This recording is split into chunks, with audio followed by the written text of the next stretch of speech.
2장입니다. 구약성경 말라기 2장.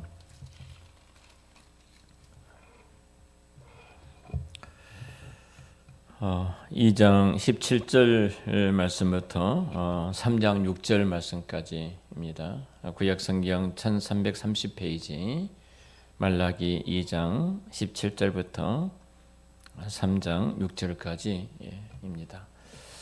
우리가 이 말씀 이렇게 함께 합독을 하도록 하겠습니다. 함께 합독합니다. 너희가 말로 여호와를 괴롭게 하고도 이르기를 우리가 어떻게 여호와를 괴롭혀 드렸나이까 하는도다. 이는 너희가 말하기를 모든 악을 행하는 자는 여호와의 눈에 좋게 보이며 그에게 기쁨이 된다 하며 또 말하기를 정의 하나님 어디 계시냐 함이니라. 만군의 여호와가 이르노라. 보라 내가 네 사자를 보내리니 그가 내 앞에서 길을 준비할 것이요 또 너희가 구하는 바 주가 갑자기 그의 성전에 임하시리니 곧 너희가 사모하는 바 언약의 사자가 임하실 것이라. 그가 임하시는 날을 누가 능히 당하며 그가 나타나던 때에 누가 능히 서리요. 그는 금을 연단하는 자의 불과 표백하는 자의 잿물과 같을 것이라. 그가 은을 연단하여 깨끗하게 하는 자 같이 앉아서 레위 자손을 깨끗하게 하되 금, 은같이 그들을 연단하리니 그들이 공의로운 제물을 나 여호와께 바칠 것이라. 그때 유다와 예루살렘의 봉헌물이 옛날과 고대와 같이 나 여호와께 기쁨이 되려니와 내가 심판하러 너희에게 임할 것이라. 점치는 자에게와 간음하는 자에게와 거짓 맹세하는 자에게와 분권의 싹새에 대하여 억울하게 하며 과부와 과를 압제하며 나그네를 억울하게 하며 나를 경외하지 아니하는 자들에게 속히 증언하리라. 만군의 여호와가 말하였느니라. 나 여호와는 변하지 아니하나니 그러므로 야곱의 자손들아 너희가 소멸되지 아니하느니라. 아멘. 역사적으로 볼 때 우리가 기독교가 소위 말하면 번영할 때는 타락했는가, 그렇지 않으면 개혁이 일어났는가, 타락하지 않고 하나님 말씀 앞에 순종했는가, 아니면 핍박과 박해가 있을 때 소위 말하면 지하교회가 있을 때는 교회가 깨끗하고 거룩했는가. 둘 다 맞는 말일 수도 있고 틀린 말일 수도 있습니다. 사실은 지하교회에 있을 때도 번영이 극에 달했을 때도 어찌 보면은 타락할 때도 있었고 또 부흥의 시기도 있었으니까 어떤 시기가 결국은 하나님의 심판을 받을 때다, 우리가 또 징계를 받을 때다, 주의 말씀을 떠날 때다 이렇게 말해서는 안 될 것입니다.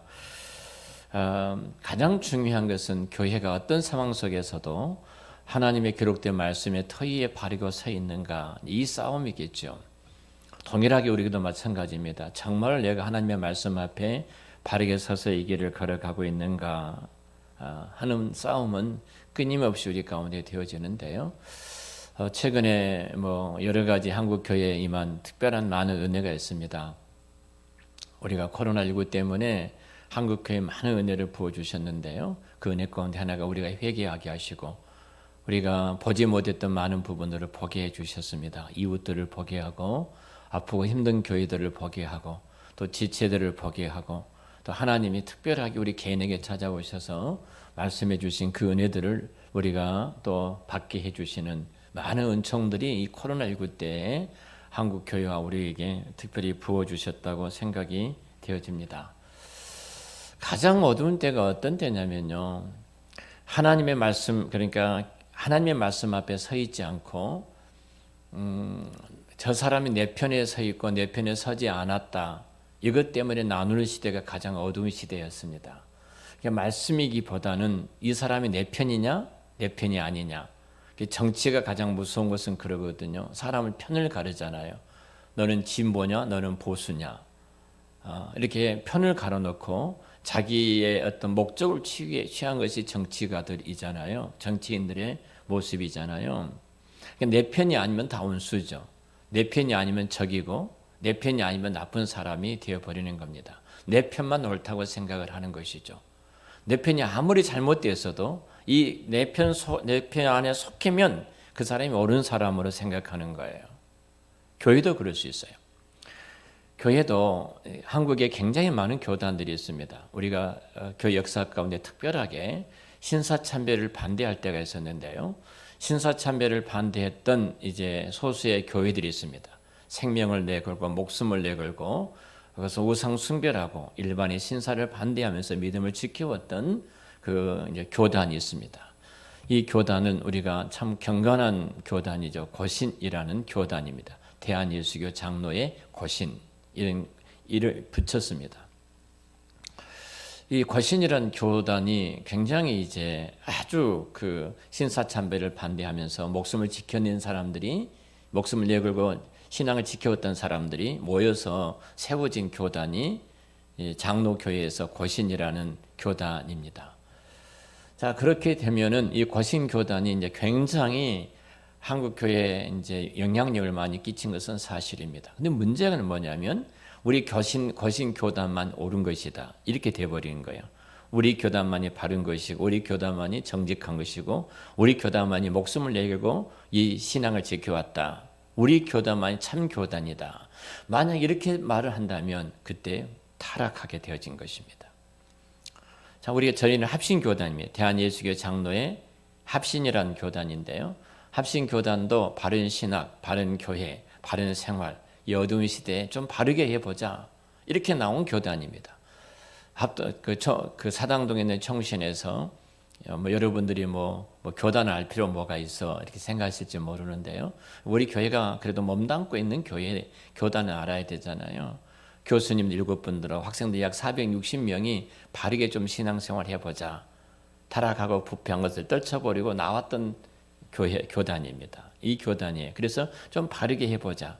올 때 갈 데 없고 참 힘들고 아프고 그 추운 겨울에 한 대 내버린 것처럼 힘든 시간이 있지만 그래도 불구하고 우리가 좀 바르게 해보자 하고 나온 교단이 우리 합신 교단입니다.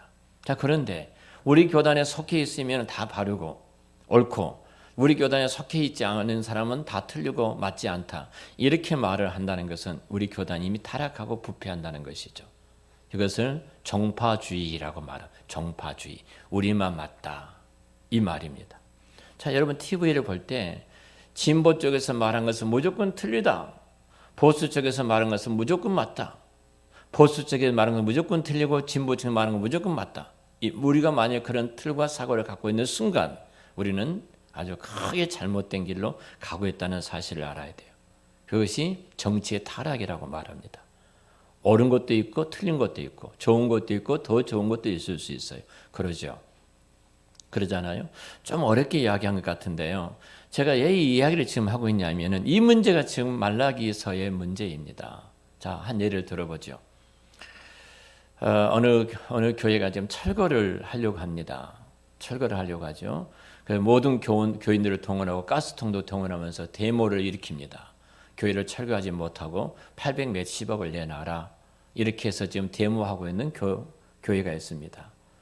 이 교회가 어떤 교회인지 여러분 잘 아시죠? 제가 말을 안 해도. 근데 이 교회 목사님이 어떤 말을 했느냐면요.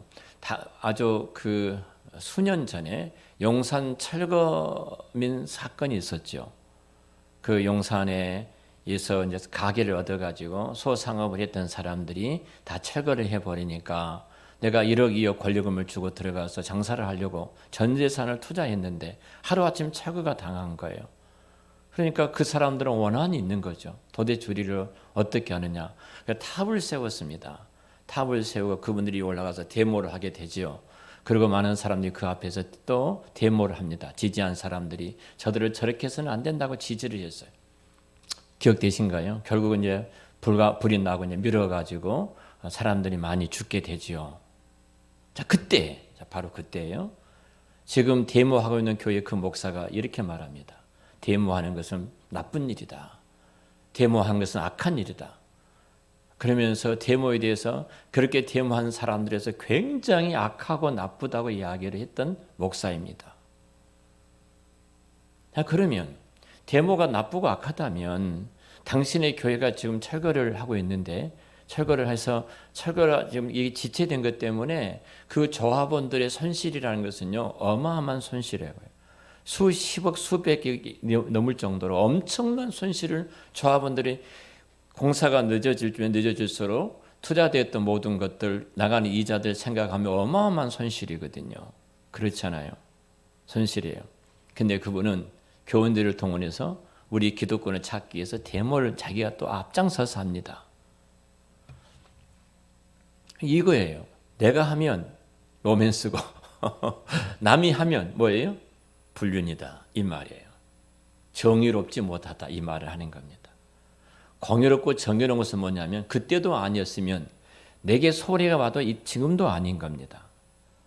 그때는 아니었는데 내게 지금 손이 오니까 지금은 기다. 지금은 내가 이렇게 해야 된다. 이미 그 사람은 틀린 사람입니다. 틀린 사람이에요. 자, 우리가 재성에 있는 우리들이 정말 민감하게 깨어있지 아니하면요, 이기적인 타락과 재성을 우리가 갖고 있기 때문에 우리도 모르는 사이에 철저하게 우리는 이기적이 되어집니다. 이기적이 되어지고 그 이기적인 것 때문에 결국은 우리가 어떻게 가냐면 내 편만 옳다고 생각을 하는 겁니다. 내 편만 옳다. 나와 함께하는 사람만 옳다. 이렇게 생각을 하는 거예요. 이런 제약이 있습니다. 어떻게 보면은요. 그러니까 정의라는 기준, 이 정의라는 기준이 하나님 말씀에 있느냐, 하나님의 기준에 있느냐, 아니면 내 기준에 있느냐. 내 기준에 있으면 순간순간 내 기준에 따라서 다 달라질 수밖에 없죠. 근데 하나님의 말씀 앞에 기준이 있다면 다릅니다. 그때도 아니었으면 지금도 아닙니다. 그때 맞았으면 지금도 맞는 것이죠. 하나님 말씀 앞에 기준이 있으면 우리는 그렇게 하는 겁니다. 그렇게 하는 거예요. 이것은 옳으냐 그르냐가 아니에요. 정말로 하나님의 뜻이 있지 않고 자기가 속해 있는 어떤 이익 집단에 내가 속해 있다면 이미 그것은 하나님의 뜻을 저버리는 무슨 죄를 범하고 있는 것이다 하는 겁니다. 우리의 모든 궁극적인 판단의 기준은 어디 있느냐면요, 하나님께 있습니다. 하나님께 있어요.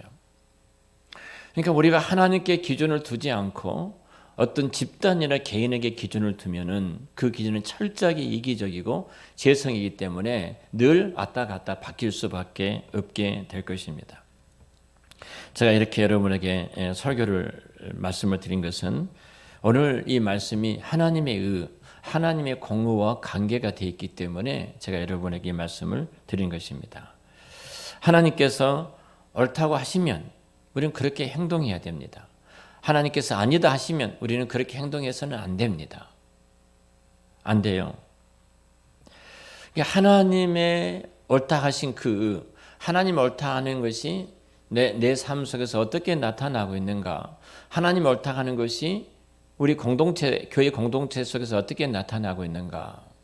하나님 옳다 하는데 우리 공동체 이익과 내 이익 때문에 그것을 거스린다면 이미 우리는 본질적으로 어떤 문제가 우리 안에 있다는 것을 금방 보게 될 것입니다. 우리가 2장 1절 이하부터서 제사장들의 범죄와 백성들의 범죄를 우리가 쭉 살폈죠. 제사장들의 범죄가 예배의 본질적인 문제가 무엇이었는가를 살폈고 백성들의 그 범죄가 무엇인가를 살폈습니다. 근데 오늘 마지막 2장을 이제 마무리하면서 하나님의 공의를 이야기합니다.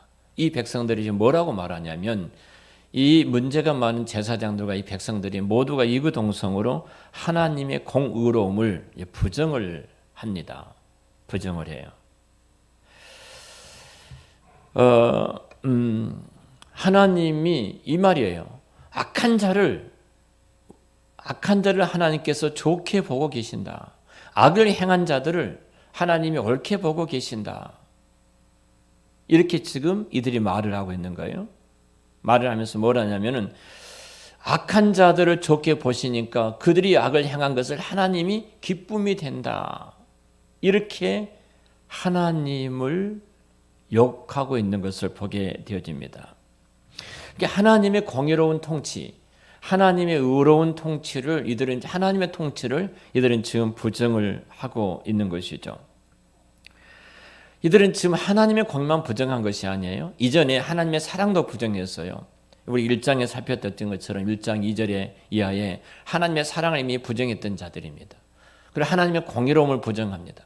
자, 하나님의 사랑과 그 공의가 하나님의 속성이에요. 근데 이것을 하나님으로서 이들이 지금 하나님을 부정해 버리게 된 거죠. 하나님의 공의와 사랑이 어디에서 가장 영광스럽게 나타나냐면 예수님의 십자가를 통해서 나타났어요. 근데 십자가의 구속을 이들이 지금 부정해 버린 거죠. 자, 예를 들어 보겠습니다. 우리는 죄로 말미암아 하나님의 심판을 받아야 돼요. 그리고 우리는 지옥 가야 됩니다. 희망이 없는 자들이에요. 우리 안에는 어떤 의도 없고 어떤 거룩함도 없고 하나님께 나아갈 어떤 능력도 힘도 없습니다. 왜냐하면 우리는 죄로 말미암아 죽어 있는 자예요. 시체예요. 시체가 어떻게 살아날 수 있겠습니까? 이미 우리 시체된 자고 죽은 자들이에요.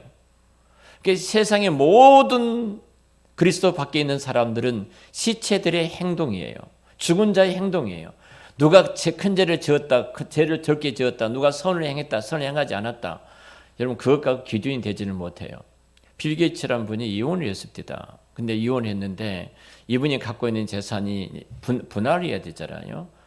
수십조가 될 것이다. 수백조가 될 것이다. 이제 부부가 이혼했으니까 나누잖아요. 나눠요. 27년 만에 이혼을 하게 되고 이혼하니까 돈이 나누어지게 되더라. 이혼한 것에 대해서 사람들이 어떻게 생각하냐면 이혼하니까 돈을 얼마나 이제 재산을 분할할 것인가. 이것이 이제 관심인 거예요. 세계적인 사위 부자잖아요. 빌 게이츠가. 사위 부자가 이혼하는 그 아내에게 얼마나 재산을 그 이혼 이자료를 줄 것인가. 이 부분이에요. 두 사람 다 공동적으로 뭐 이렇게 마이크로소프트사, MS사를 만들어내고 이런 일을 해왔기 때문에 뭐 어마어마한 액수일 것이다. 이런 이야기를 합니다. 근데 우리는 그게 이혼을 어떻게 마음에 들고 마음에 들지 않고 이것을 이혼했다 우리가 그렇게 보는 것이 아니라 인간은 본질적으로 누구인가를 늘 놓쳐버린 거예요. 성격이 맞다, 성격이 안 맞다. 여러분 성격이 맞아서 사는 사람이 얼마나 있을까요? 이 땅에? 죄송합니다만 여러분 한번 물어보죠. 저에게도 물어보시죠. 성격이 맞아서 삽니까? 성격이 완전히 맞아서 사는 사람이 어디가 있어요?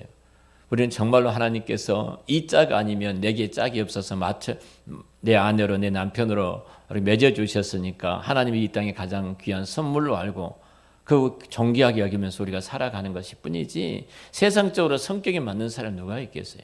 내 마음에 맞는 사람이 누가 있겠습니까? 나 다 죄인이에요. 죄인 앞에는 어떤 마음에 내 생각과 마음에 맞는 사람이 아무도 없습니다. 아무도 없어요. 6년 동안 연애했다가 합니다. 같은 회사에서. 그리고 결혼을 했어요. 그런데 이혼을 했습니다. 6년 동안 연애했다면 다 알아볼 거 알아보지 않았게 이제 결혼하면 영원히 함께 늙을 때까지 살 것이다 생각했는데 나보다 어려요 이 친구들이. 근데 이제 이혼을 했습니다. 이혼을 했어요. 인간은 그렇습니다. 우리가 인간의 본질적인 인간이 누구인가를 알지 못하면요, 우리는 다른 어떤 것을 붙들고 이러쿵저러쿵 이야기를 하거든요. 우리 어린이날이니까 어린이들에 대해서 여러 가지 이야기를 합니다. 요즘 뭐 TV에서 여러 가지 방송 프로그램을 하고 있는 것을 보게 되어집니다. 사실 어린이들의 마음속에는 착함과 선함이 있다고 생각한 것이 성경적이 아니에요. 어린이들 마음속에도 동일하게 죄악이 가득 차 있습니다. 본질적으로 죄인이에요. 지금 우리 예한이가 아직 돌이 안 됐습니다. 이제 아장아장 걸어 다녀요. 근데 지가 어른들이 볼 때 혼날 일을 벌써 알아요. 벌써 알아가지고 지가 그 일을 하다가 하고 싶으면 가만히 어른을 쳐다봐요. 이렇게 해요. 벌써 쳐다봐요. 재성이 있어요. 해서는 안 된다는 것을 아는데도 하고 싶다는 거예요. 그거 하면 안 돼요. 화장대 앞에 가서 다 어지러 놓거든요. 근데 항상 방에 들어가려면 방에 이제 들어가서 그 한번 난장판을 치려면 이놈이 한번 가족들을 딱 돌아봐요. 돌아보고 몰래 들어가요. 죄인입니다. 이 땅에 그리스도 밖에 있는 모든 예들이나 어린이 할 것 모두가 죄인이에요. 본질적으로 죄인이에요. 자, 그래서 우리는 심판받을 수밖에 없어요. 그 하나님의 진노와 심판 속에 죽을 수밖에 없는 죄인입니다. 우리는. 그 지옥 간 하나님의 공의로우시기 때문에 반드시 죄인들은 죽이셔야 돼요. 근데 하나님의 속성 가운데 어떤 속성이 있다고요? 사랑의 속성이 있어요. 하나님은 사랑이시기 때문에 하나님은 사랑해 주셔야 돼요. 그 죄인을 사랑해 주셔야 돼요. 근데 어떻게 이것을 이룰 수가 있겠습니까? 죽이기도 해야 돼요. 근데 사랑도 해야 돼요. 자, 이것을 해결하는 것을 성경은 하나님의 지혜다 이렇게 말을 해요. 하나님의 지혜다. 자, 하나님의 지혜의 최고의 영광스러움이 어디에 나타났어요? 바로 십자가입니다. 십자가예요. 하나님의 십자가를 바라볼 때만 우리는 두 가지가 보이는 거예요. 하나님의 공의로우심. 내가 죄로 말미암아 죽어야 되는데 하나님께서 내 대신 바로 예수 그리스도를 그곳에 죽이심으로 나 하나님의 그 심판과 재판이 이루어진 겁니다. 공의가 이루어졌어요. 그 공의를 이룬 하나님의 능력과 그 사랑이, 그 능력의 힘이 바로 사랑이라는 겁니다. 당신의 독생자 예수 그리스도를 내어줘 죽이기까지 나를 사랑하신 사랑. 이 십자가를 볼 때 이 공의와 사랑이 동시에 보여요. 근데 말라기서가 지금 뭘 말하냐면 이 두 가지를 부정하는 거예요. 얼마나 악한 일이. 말라기서에 보면은 예수 그리스도가 이루실 십자가의 그 하나님의 공의와 하나님의 그 사랑을 부정한 것이 말라기서의 전체의 흐름입니다. 얼마만큼 타락하고 부패했으면 그러겠습니까? 이 시대가. 그래서 이 말라기 시대 이후로 400년 동안 하나님께서 말씀하시지 않는 시대가 되어버리고 말았던 것입니다. 가장 무서운 죄악들을 범하고 있는 거예요. 이들이 지금 자 우리가 분명히 성경에는 여러 개 등장하죠. 여러 가지로 좀 이 말라기서 전체의 내용이기도 하니까 말씀을 드립니다만 자 예를 든다면 참 악인들이 잘 뗍니다. 악인들이 잘 떼요. 진짜 봐도 저런 놈 나쁜 놈이에요. 왜 하나님께서 저런 놈 안 잡아가냐 할 정도 나쁜 놈들이 있잖아요. 그 놈들이. 근데 잘 떼고 형통해요. 그러잖아요. 그런 분 안 계셔요? 저 도둑놈인데 진짜 나쁜 놈인데 저놈이 안 물어가지 호랑이가. 옛날에 어르신들이 그런 말 종종 하잖아요. 자, 아니 진짜 나쁜 놈이에요. 악하고 나쁜 놈이에요. 근데 하나님 악인이 어떻게 형통하고 나보다도 잘 됩니까? 시편 37편도 시편 73편에도 동일하게 이 질문을 합니다. 이 질문이에요. 하나님 어떻게 악인이 형통할 수 있겠습니까? 악인이 잘 될 수가 있겠습니까? 이 질문을 합니다. 에레미야서에도 동일하게 이런 질문을 합니다. 악인의 형통함을 내가 보았다는 겁니다. 어떻게 이럴 수 있겠습니까? 근데 지금 말라기서의 이 하나님과 악인과의 관계를 보는 것하고 시편하고 에레미야나 하박국서에서 보는 이 하나님께서 그 악인을 대하는 것하고 다릅니다. 바라보는 것이 달라요. 제가 시편 37편이나 73편 등 이런 말씀들을 지금 시간상 찾아보지를 못했는데요. 같은 말 같아요. 오늘 말라기가 27절에 했던 말씀하고 지금 시편이나 에레미야나 하박국서나 했던 말들이 거의 비슷한 것 같습니다. 근데 중요한 것이 하나 있습니다. 말라기서는 하나는요, 불신앙의 말입니다. 불신앙의 말. 그러나 시편은 에레미야나 하박국서에 등장한 하나님에 대한 악인의 형통에 대한 질문하고 답답하게 여기면서 질문한 이것은 신앙인의 말입니다. 우리가 그렇게 말할 수도 있어요. 그러나 그것은 불신앙의 말이냐, 그것은 신앙인의 말이냐, 이것이 어마어마한 결과를 가져오잖아요. 자, 불신앙의 말은 하나님의 심판을 하시죠. 그렇죠. 신앙의 말은 하나님이 그 질문에 응답을 하시더라는 겁니다. 응답을 하시더라는 거예요. 시편 37편에도 그렇게 불평하고 원망을 합니다. 73편은 마찬가지입니다. 에레미야도 마찬가지입니다. 하박국서도 이 말씀들이 굉장히 많이 등장하는데요. 다 하나님한테서 질문을 해요. 근데 거기는 반드시 하나 전제가 있는데 하나님이 응답하시더라는 거예요. 그들은 신앙의 말을 한 거예요. 여러분, 우리가 하나님 대해서 진짜 우리가 따질 수도 있습니다. 그러나 그 따지고 질문하는 것이 신앙인의 질문이어야 되고 신앙인의 고백이 돼야 되지, 말라기서처럼 하나님의 그 공의와 사랑에 대해서 전면적으로 부정하는 불신앙의 말을 하는 것은 가장 큰 죄악을 범하는 것이 되어진다는 사실입니다.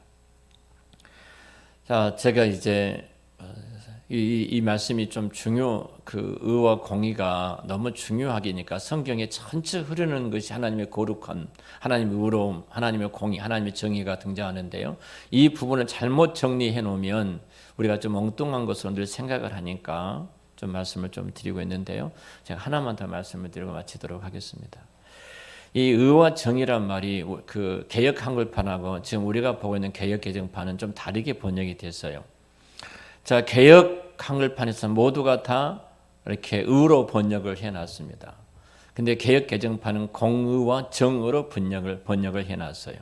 그러니까 훨씬 더 히브리 원문을 충실하게 번역했던 것이 우리가 보고 있는 개역 개정판, 우리가 지금 쓰고 있는 성경 새 번역이죠. 개역 개정판이 훨씬 더 잘 번역이 됐다, 이렇게 말할 수 있는데요.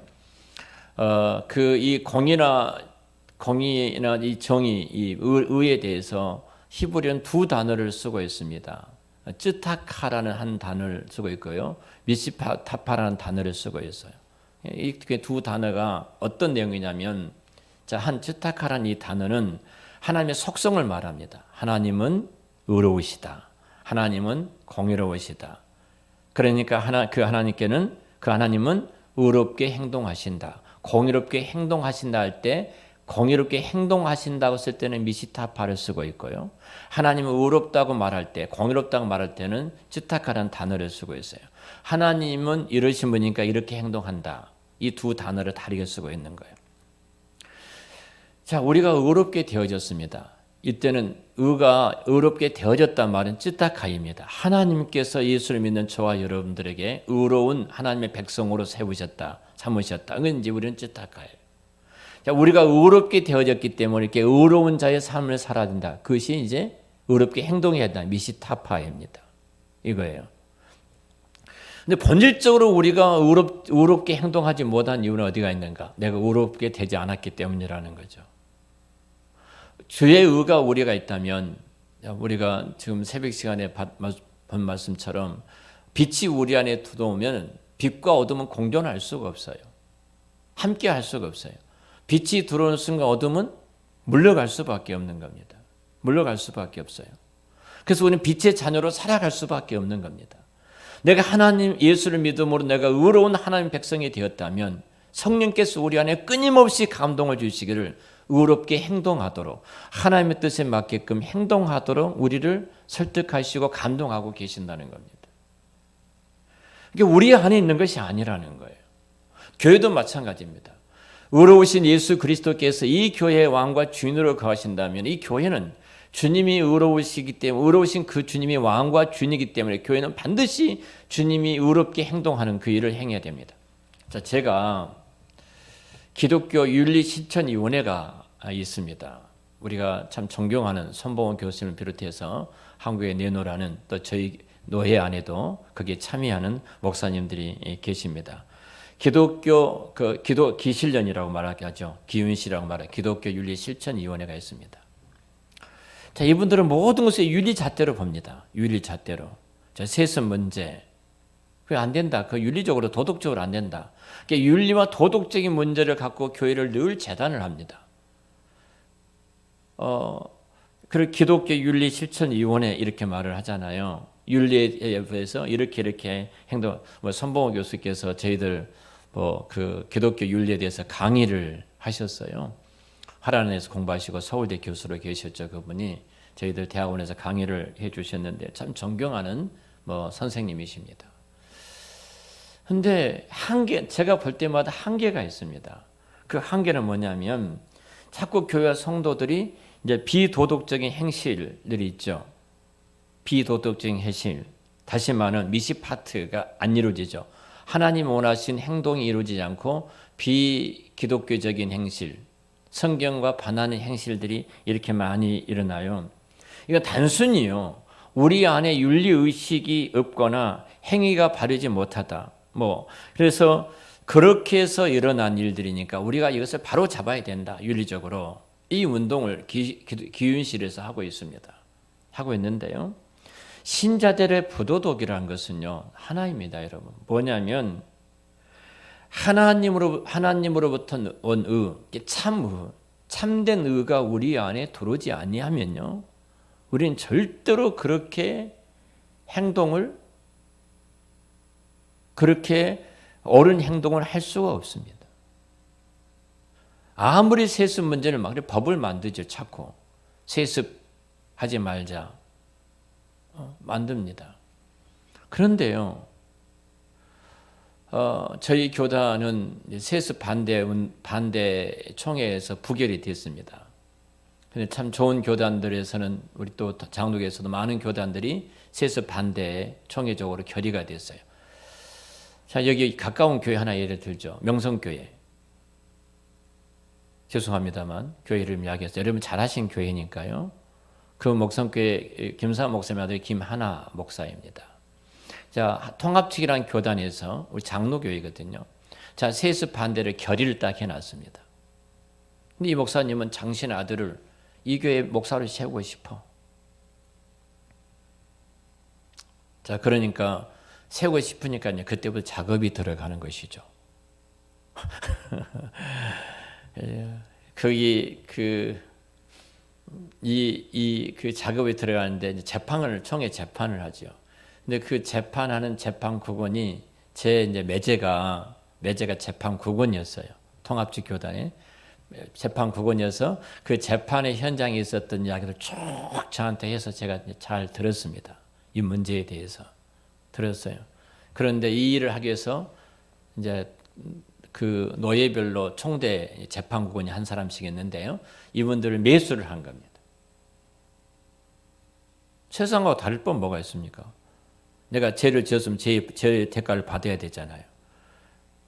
근데 죄를 지었는 죄의 대가를 받아야 되는데, 전관예우라고 굉장히 빵빵한 변호사, 뭐 검사장 출신이라든지 이런 빵빵한 변호사를 돈을 어마어마하게 많이 주고 사서 내 죄를 무마해 달라.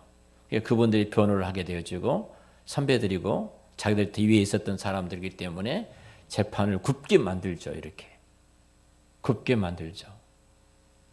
그렇잖아요. 자, 이런 일이 교회 안에서 일어나는 거예요. 생각을 좀 해보십시오. 자, 이거 부도덕한 일입니다. 굽게 만든 부도덕한 일이 일어났잖아요. 부도덕한 일이 일어난 이게 미시파타란 단어인데요. 부도덕하게 행동한 것은 이미 그 안에 뭐가 없다는 거예요? 참의가, 하나님의 참의가 그 안에 없기 때문에 그렇게 행동한다는 겁니다. 그렇게 행동한 것 때문에 욕할 것이 아니라, 우리가 정말로 목사님께서, 그 판사께서, 그 검사께서, 그 사람이 하나님의 참의가, 하나님의 생명의가 그 안에 들어가서 그가 옳게 행동하도록 해 주십시오. 이렇게 해야 되죠. 우리가 그러지 않는 이상 절대로 인간은 그럴 수 없어요. 수단과 방법을 가르지 않고 내 목적을 이루기 위해서 우리는 발버둥 치는 사람들이 되어버린 것입니다.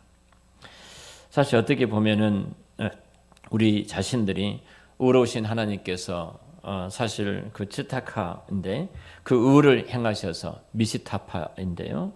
그리고 나를 의롭게 하셨습니다. 나를 쯔타카 하셔서 나로 하여금 의롭게 행동하도록, 의롭게 살도록 만드셨습니다. 바로 그것이 파트입니다. 그러니까 결국은 의로우신 하나님께서 의롭게 행동하셔서 나를 의롭게 만드셔서 나로 하여금 의롭게 행동하도록, 옳게 행동하도록 만드셨다, 이겁니다.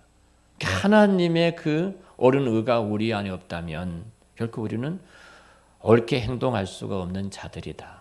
우리는 나타나는 현상 보고 말하지 말고, 주님, 저 안에 하나님의 거룩한 의가 이루어지도록, 예수 그리스도가 저 안에 왕과 주인으로 거하시도록, 주님이 참된 주인이 되도록 해야 합니다. 그렇지 않으면 우리는 종교인이 되어집니다.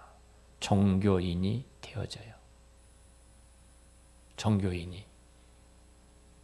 그래서 바리새이적인 모습이 되어버리는 거예요. 무섭죠, 그게. 자, 오늘 말씀이 좀 출발이 어려워. 이 부분을 이제 제가 해드려야, 왜 3장 1절부터 6절까지 이런 문제가 생겼는가. 그것이 27절의 키가 되기 때문에 좀 그렇게 구체적으로 말씀을 드렸습니다. 저와 여러분들의 삶 속에서도 어찌 보면 참 힘든 시대를 보내지만 이 시대에 남은 자는 한 사람입니다. 하나님의 참의가 우리 안에 이루어져서 그 의롭게 행동하는 그 사람. 때로는 세상에서 바보처럼 보이고 어리석은 자의 모습처럼 보일지 모르지만 그 길을 향하여 믿음으로 뚜벅뚜벅 한 걸음 한 걸음 걸어가는 사람. 바로 그 사람을 통해서 하나님은 이 시대에 하나님의 의로운 그 영광스러운 그 빛을 드러내실 줄로 믿습니다. 그 모든 주인공이 저와 여러분들이 되시기를 우리 주의 이름으로 축원합니다. 기도하겠습니다.